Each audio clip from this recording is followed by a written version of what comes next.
pagi anak-anak, salam sehat bagi kita semua. Pada hari ini kita akan memulai pelajaran kimia kita kembali. Untuk itu sebelum kita mulai, mari kita berdoa menurut agama dan kepercayaan kita masing-masing.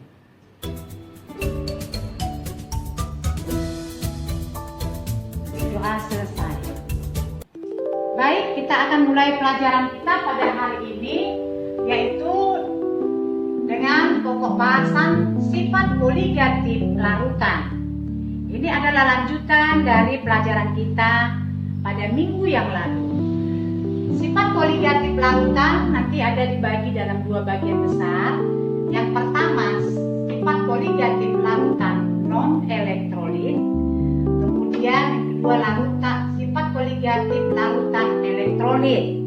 Tentu kamu sudah tahu apa yang dimaksud dengan larutan non-elektrolit, yaitu larutan yang tidak dapat menghantarkan arus listrik, atau larutan yang di dalam larutannya itu tidak terdapat ion-ion positif dan ion negatif.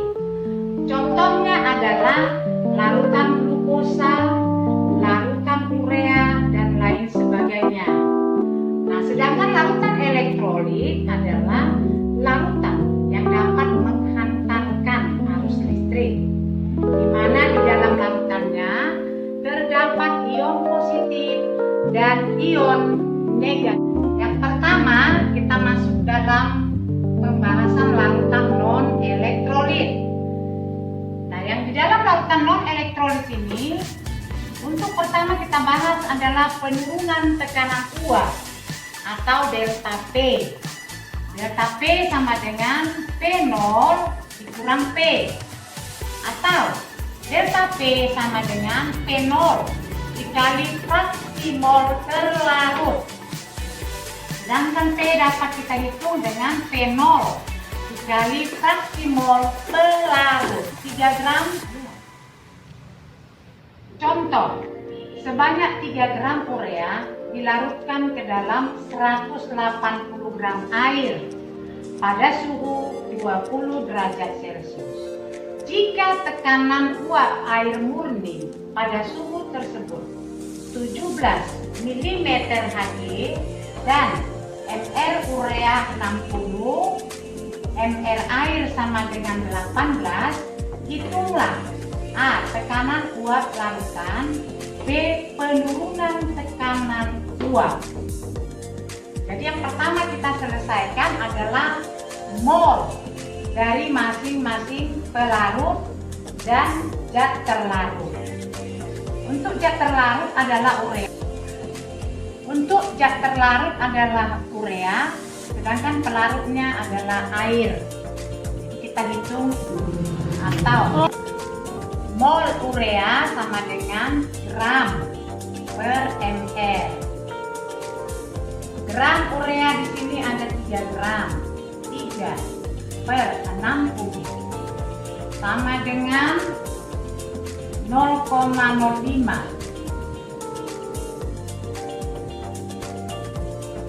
Kemudian mol air,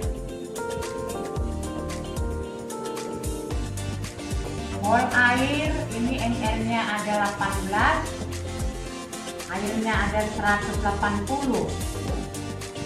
180 dibagi 18 sama dengan 10 molnya. 0,05 mol ini adalah mol urea, berarti itulah nanti menjadi N terlarut. Sedangkan mol air 10 mol inilah menjadi N pelarut. Baru kita masukkan ke rumusnya. Diminta di sini tekanan uap larutan, berarti dia P. Bagian A, P sama dengan P0 dikali dengan fraksi mol pelarut. X pelarut. Kita selesaikan P0-nya, yaitu 17 mm Hg dikali fraksi mol pelarut.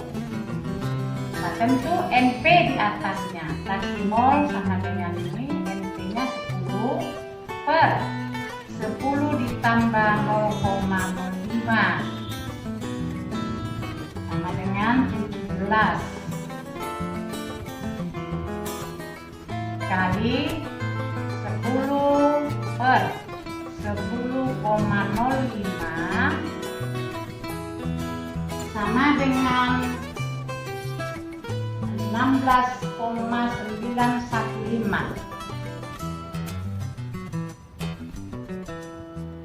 milimeter Hg. Kemudian baru kita hitung penurunannya. Delta P sama dengan, tentu kita ambil rumus yang ini. Delta P sama dengan P0 dikurang P sama dengan 17 milimeter Hg dikurang 16,915 milimeter Hg, hasilnya sama dengan 0,085 milimeter Hg.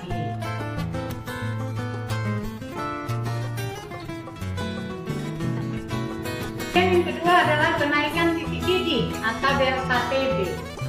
Delta Tb sama dengan Kb dikali molal. Delta Tb sama dengan Kb dikali gram per ml kali 1000 per pelarut. Tb nya dapat kita hitung nanti Tb larutan sama dengan Tb 0 ditambah delta Tb. Contoh, sebanyak 9 gram glukosa dilarutkan dalam 100 gram air.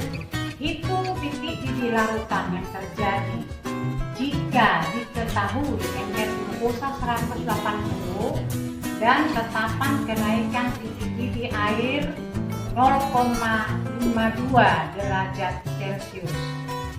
Sebelum kita hitung titik didihnya, kita hitung dulu deltanya atau kenaikan titik didihnya. Dengan rumus delta Tb sama dengan Kb dikali gram per ml kali 1000 per P sama dengan 0,52 kali 9 per 180 dikali 1000. Pelarutnya ada 100 gram.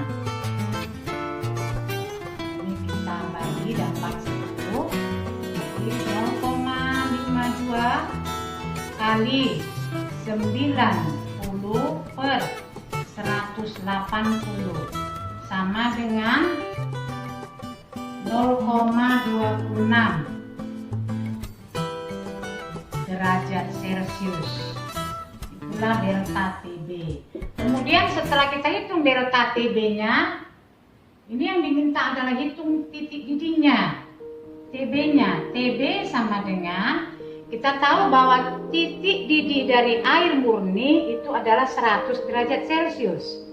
Jadi kita tambahkan nanti dengan delta Tb-nya, yaitu 100 derajat Celcius ditambah 0,26 derajat Celcius sama dengan 100,26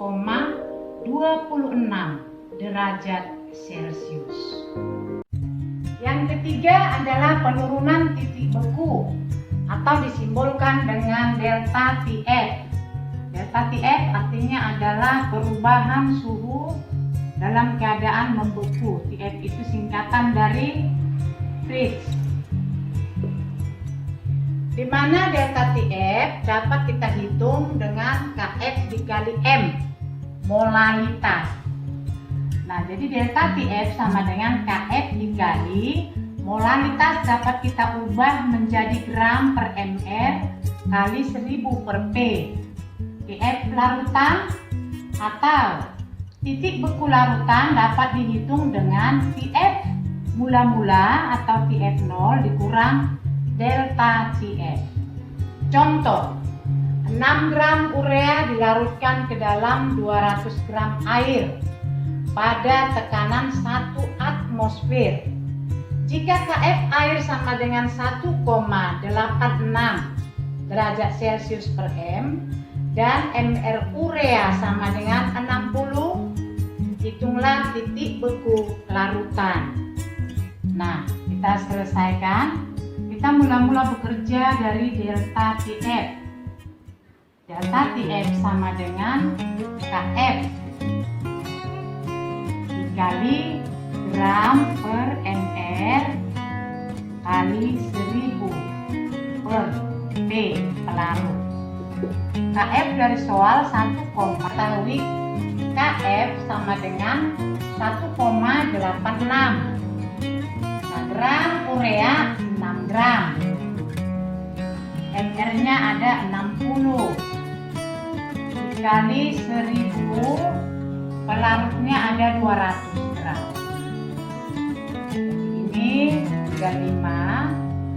Kita kalikan 1,86 kali 6 kali 5, 30 per 60 sama dengan 0,93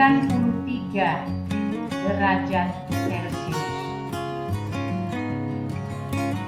Kemudian baru kita hitung titik bekunya. TF larutan sama dengan 0 derajat Celcius dikurang 0,93 derajat Celcius sama dengan minus 0,93 derajat Celcius.